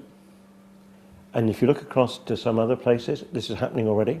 I'd like to see, within a multi-professional team, out in the community, working with children and families, within that team, and I mentioned this earlier, drug and alcohol workers, domestic violence workers, mental health workers, community psychiatric nurses, for example. That model's in place in some areas already outside of Northern Ireland. I think there's the opportunity to explore how you develop that model within Northern Ireland as well. So it's not just how we engage with adult mental health services, within children and family services, it's how do we actually bring those services together And again, my pitch is we can do this within communities by bringing together people employed in different agencies into common work groups who are able to create their own shared history of what's happening for families and very much work together as colleagues in terms of working out what can assist those families. Okay, thank you. Jerry, any thoughts on it? The point that the questioners made is one that NIPSA is in not just broad agreement, complete agreement with. And it's also quite hard to argue against the model of work groups that are bespoke to the needs of families. Social workers want to protect, support families. We need to have the services there that do that. And whether it's additional support dealing with the drugs crisis that's currently working its way across the region, or support with mental health and parents, the resources need to be available to teams to work with. Very much in the model of the children with disabilities teams, in my view, which are there and have that blended mix of skills. Nobody there as anybody's office junior, everybody there is a professional in their own right, making a contribution to what's best for families. And I think that's a model we could learn from and make sure we have that more embedded across our core services. Okay, I want to just mention two things. I still sometimes feel from people that I talk to, Ray, the whole idea of an arm's length body is something that I think people are slightly struggling to, to see how that would function. So I suppose there's two parts to what I'm going to ask, which is based on some of the questions we have there. One is in relation to, there's a particular question in relation to the Northwest, and would the Northwest suffer? I know you maybe can't comment specifically in relation to that, but how do we get that sort of functioning regional service? Yeah. Well, my pitch, you'll decide if you go in this direction. I think you will in Northern Ireland how you do it. But my pitch, if I was being asked to shape this and have a role in shaping it, what I would do is I would still have the 5-area structure. I would have operational areas within the Children and Families ALB, which are based on the NHS social care, health and social care trust areas. So you still have that coterminosity in terms of strategic planning, etc.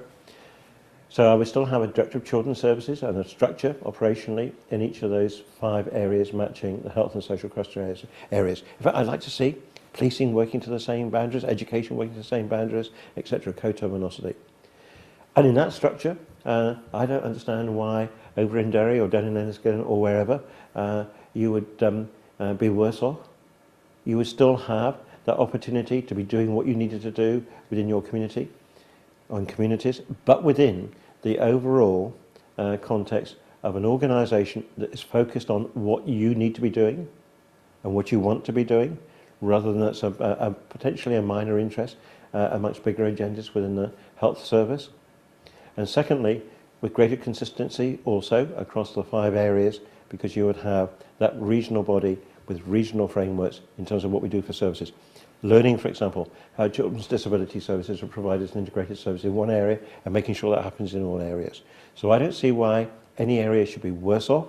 I think we can get more consistency, and I think actually we can level up in terms of learning from each other about how best to do things. Okay, Jerry, and just before you answer, Jerry, can I ask the guys behind the scenes just if they could scroll down a wee bit if there's any more questions? I think there are some other questions that would be handy. Jerry? I think the questions about how an ALB will work touch on one of the most crucial issues for NIPSA, and that's about, is the pain of doing change going to be worth the gain at the end of it for our members?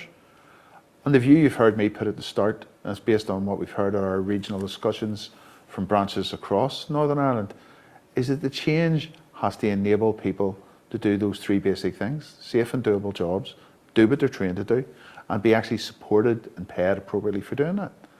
So NIPSA's view at this stage is that Professor Jones's recommendations don't go far enough. Go back to my case conference analogy. There's not been much of an example of good parenting and good support given to the children and family social work workforce in Northern Ireland over their 50 years of experience of being in the integrated health and social care system. It is for the department and others to make a compelling case about why the ALB that Professor Jones envisages isn't an executive agency of government, something like the Housing Executive, standalone with its own budget, directly accountable to the Assembly, to be held to account and responsibility for what we do. Because once you've got some accountability, you've some ability to argue for the resource you need to do the work you're being asked to do. And for me, one of the bits in this is that an ALB will be as good or as bad as the focus it gets and the level of independence it has to come up with decisions. Because while the ALB does give you the opportunity for regional consistency in things like recruitment, financing, HR policies, at the level of best practice, it also does run the risk that the questioner asking about the Northwest does. And it doesn't have to be about a geographic area like that. It's that bit, do we level up to the best practice, the best skills, the best innovation that there is amongst our very, very hard working and committed members across Northern Ireland? Or do we have an Encompass type scenario where what we do is dumb it down because that's what everybody does? And if we end up in a dumb and down situation, an ALB would not be a positive contribution to where we're at. An ALB is only a platform. The energy, the drive needs to come from organisations at that 5 trust level where people have the ambition and the commitment and the buy-in of workforce. Because I'm going to go back to that other point, without a workforce you don't have anything. And we're in danger now of getting to a point in children's where we don't have workforce. Thank you, Jerry. Guys, can we just scroll down a little bit more on both of them? So we have a question from Anonymous. The LAC system does not fit easily, for example, with breaks for children with disability. Any developments in this area would be welcome. Yeah. Just make sure I'm understanding the point of that comment. And when I've met with families, parents of children with disability, you will know this better than I probably, they've been really concerned that if they're using respite care services, residential respite care services, their child gets defined as a child who's a looked after child, statutorily in the care of the Health and Social Care Trust. And I think that's changing. It may have changed already, I don't know, but I've been making the argument that it needs to change because parents find that really threatening. It seems to, in their view, undermine the perception and the picture of them as competent parents, but it also generates a whole load of bureaucracy that you have to follow and work with in terms of the child being received into care. So I'm not used to this.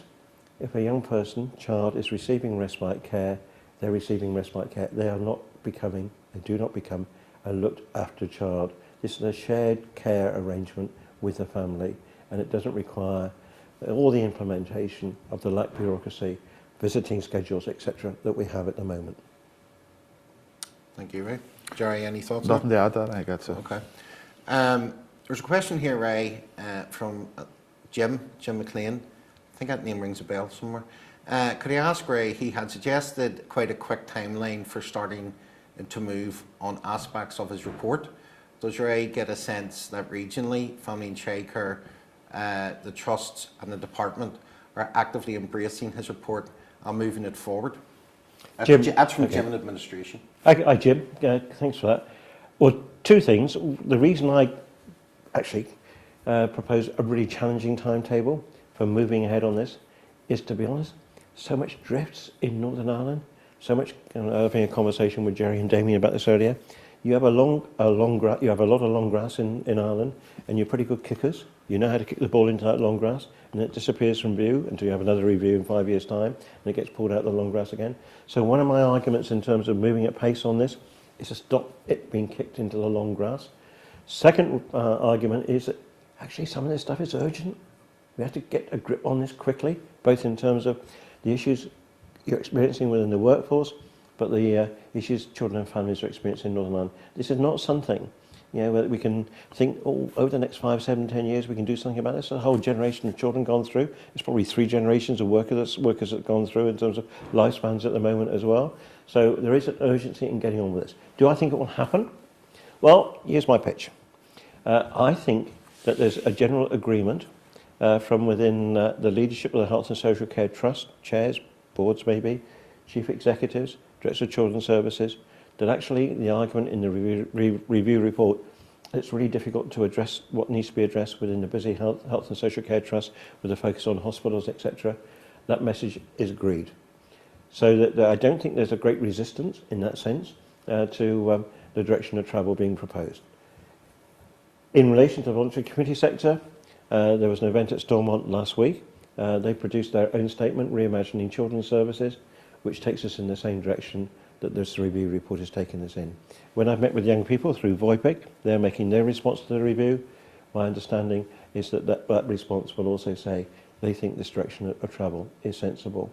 So I think there might be some agreement outside the Department of Health. It's much more difficult at the moment to understand what may be happening in the Department of Health, because without the executive and without a functioning assembly, they have to be very careful in terms of not usurping the decisions that will have to be taken by politicians. But outside the Department of Health, I think that there is a increasing agreement, and sometimes from other agencies, Educational Authority, Department for Education, Youth Justice Agency, etc., that this is a sensible direction of travel. And my view about this is that if it's a sensible direction of travel, you need to get on with this journey. Otherwise, it will just stall and it will run out of steam. Thanks, Ray. Jerry, over to yourself. Is there going to be a freeze, a fudge, or a fix, do you think, in terms of timelines and things like that? A fluid situation. Depends on the inputs of stakeholders. Depends on the crisis that's in front of us. The information that NIPSA has from across the social services branches that are organised in the 5 health and social care trusts is that this winter looks to be just as bad as last winter. That, again, to use the Sherlock phrase that I'm not allowed to use, we're in a place where regional recruitment has failed to deliver the step change in workforce, where exit interviews in one trust were showing that over 50% of all leavers had less than 2 years' experience. And we need a fundamental look on why that's happening. Unreasonable workloads, unreasonable bureaucratic systems that feel oppressive to workers, and poor pay are fundamental to this. That unless the structures in the outline in the report, and I understand Professor Jones's remit didn't allow him to focus on some of the points I'm making here, the fudge issues are really non-responses. Anything that generates more of the same is going to lead to a continuing spiral down in terms of the quantity of service that's actually able to be made available to families, and potentially the quality of it, because your workforce is becoming more and more disrupted and more eroded. So for me, there is, in whatever scenario we find ourselves in, and whatever set of negotiations and consultations that sit around Professor Jones's report or any action plan on this, in truth, in my view, the report is a very useful piece of work that sets a frame for a direction of travel and an end state. But a lot of this could be addressed in simpler, quicker ways. The commitments that need to be given are really reasonably straightforward. Focus on a body that has a singular core mission, which is around children and families, seems eminently sensible to me. Does that mean organisationally it has to be in the health service, out of the health service, attached to the Department of Education, or standalone? That is very much a second order issue for me. The issue at this point for members on the ground is, can it change their lived working experience? Can the review make a difference to this? And that NIPSA has no shortage of commitment to making sure that that happens. I know a number of other stakeholders, and even in very senior levels in organisations, are saying the same things. But an ALB is a nebulous concept in some ways. It describes everything. A trust is an ALB, for example. NISC is an ALB. The Patient Care Council is an ALB. All three of those have very different levels of independence and freedom of action. The Housing Executive is theoretically an ALB, and it's a lot more freedom of action than a trust has. So we find ourselves in a set of circumstances where the end state matters for us as a trade union. Safe and doable jobs, people feeling supported in the work they do and paid appropriately for it. Everything else becomes a second order issue in terms of it being a vehicle or a platform.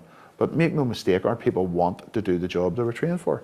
They don't want to be administrators. They don't want to be endless peddlers of risk assessments. They don't want to be people who are locked in offices unable to escape the oppression of Encompass or whatever new system has been whacked in. What they want to do is what they're trained to do. And we expect whatever responses there are to Professor Jones's report, and however we engage in the processes, to get us towards that end state as quickly as possible. Okay, listen, we're heading towards sort of the end here, but there's just a couple of questions here which I think I would like to ask. So one of the questions, Ray, is in very limited reference to foster care in the recommendation. We have fostering regulations approaching 30 years old, no fostering standards, that fostering basis and foster care allowance and detached from elsewhere in the UK. Will all this be structure change, not just distract from the radical reform we require in fostering? And I'm sorry, I'm squinting my eyes here just to see that, so I'm just about to read it. So Okay, yeah, well, And the review was informed by the Fostering Network, by the Foster Care Workers Union, a meeting with foster carers, meeting with fostering and adoption teams, fostering teams and adoption teams, sometimes separate, sometimes together, depending on the trust structure. There is a section in the review report. All the sections in the review report, in one sense, are relatively short because it covers a lot of ground, the review. But my pitch in terms of fostering in the review is that you had that review way back in 2012, 2013, and that's got lost in the long grass. And yet when I read it, there's a lot in it which is really sensible and which urgently needs to be rescued from the long grass and acted upon. And some of that is about payment processes and how foster carers are both recognised and rewarded, including in cash terms, and the structure of that, because Northern Ireland is somewhat behind that now compared to what's happening in many other places.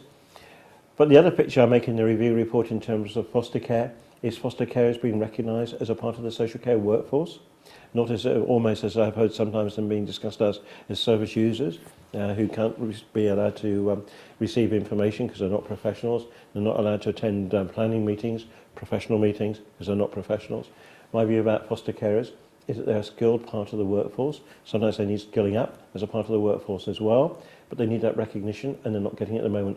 And they're not getting the recognition in terms of their status, and they're not getting the recognition in terms of the rewards, including the cash payments that they ought to be receiving. So those are those views. I also make a comment in the report that some changes elsewhere, which I think are really positive in terms of foster care. That model, for example, of having experienced foster carers as mentors and supports for other foster carers, which is happening elsewhere. I think we can develop more of that in Northern Ireland.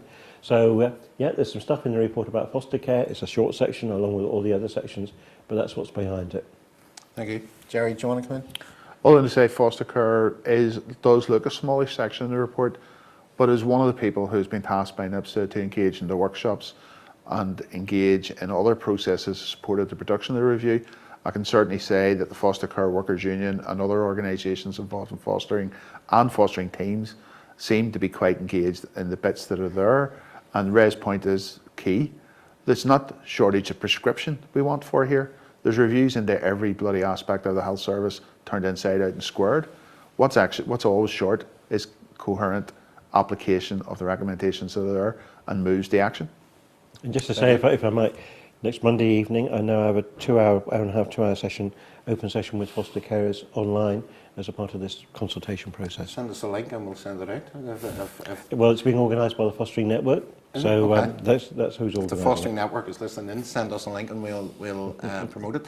I probably will move on, folks. This will be the final question, which is in relation to the Children's Court Guardian Agency and the issue of private law work. Yeah. Okay, well, my pitch in the review is I do not understand, I honestly didn't understand, and no one's been able to tell me the history as to why we have a separate arrangement for public law proceedings in the family courts and private law proceedings in the family courts. I make the recommendation that I think that ought to be the private law proceedings and advice to the courts through a court guardian service and representing the views of children ought to be within the court guardian service, as for the public law proceedings are as well. And there's two reasons for saying that. One is, I think, for the courts, it gives clarity about what they're getting in terms of court guardian advice. But the second bit about it is, when I've met with parents who've been involved in private law proceedings, they've been pretty anxious about being drawn into assessment as they see it and report writing within the Statutory Children's Social Care Services, partly because, along with some other parents as well, parents of disabled children, parents who've adopted children, young parents who've been in care and a care experience who have children, parents who've experienced domestic violence, when they're drawn in, you're talking about mothers usually, but not always, when they're drawn into the Statutory Children's Social Care Service, they feel that they're being drawn into essentially a child protection service. And that has been the experience that's been relayed to me of parents who are involved in private law proceedings in the family courts, wondering why there's a court guardian appointed from the Children's Social Care Agency, which, to be honest, is partly seen as a child protection agency rather than a court advisory agency. So my pitch is that this is a specialist service. It's a service for the courts, representing the views of children into the courts and giving professional advice to the courts, and that ought to be within the court guardian service. Thank you. Jerry, any thoughts on it? NIPSA's perspective is that, again, these are our members. They do really, really good work. These are skilled teams that have taken a long time to develop. And while people want to have a discussion with NIPSA or other stakeholders about how or where people are best placed, I have no sense from what I've picked up, for what it's worth, for the questioner, that there's any discussion or any thought of disbanding or moving away from it. It is a really specialist service that is valued both by trusts and particularly the courts. So I think the question, if people want to come back to NIPSA and talk, is around where are people best situated, and we will represent the views of our members in that discussion. Thank you, Jerry. Folks, I think then we will draw the webinar to a close. I had loads of questions written down and I haven't got asking mine, so maybe Ray, we can do that quickly when in the car on the way to the train station. So I want to thank Carmel Gates, General Secretary of NIPSA, and Patrick Mulholland, Deputy General Secretary, for listening to those of us that wanted to set up this webinar. It's the first time that we have done something like this in, I think, some considerable time. Hopefully it won't be the last. Hopefully we're not sitting with Ray in another 5 or 6 years' time, Ray, and you're having to do an update report, so you're, in terms of changes that have to come. But the consultation ends on the 1st of December. As I said, we will, within NIPSA, do a response.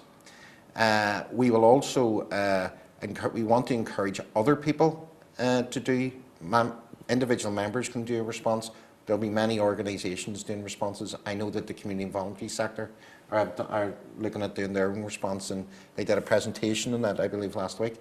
So, and all of the health trusts will be doing their responses. The theme of today is obviously in relation to change.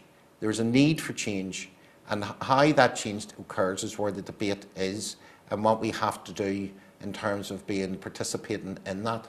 And the way you participate in that initially is consider getting a response in. You have until the 1st of December. We will put out NIPSA's response, and we hope that we are able to get the views of some of the questions that have been asked today and the wider NIPSA membership. It is a difficult, complex consultation, but we would hope to do that in the very near future. So once again, thank you everyone for coming today. Thanks for the comments in relation to, from Lily and from Peter, particularly in relation to commenting on just this and how we've done this. It's a new experience for me, I have to say. It's all been in a room looking at a big screen and 2 cameras. So hopefully this will be something that we can repeat somewhere down the line. And because I think that a discussion with members is obviously critical to us. We want to hear what our members are saying. So thank you very much and have a good day.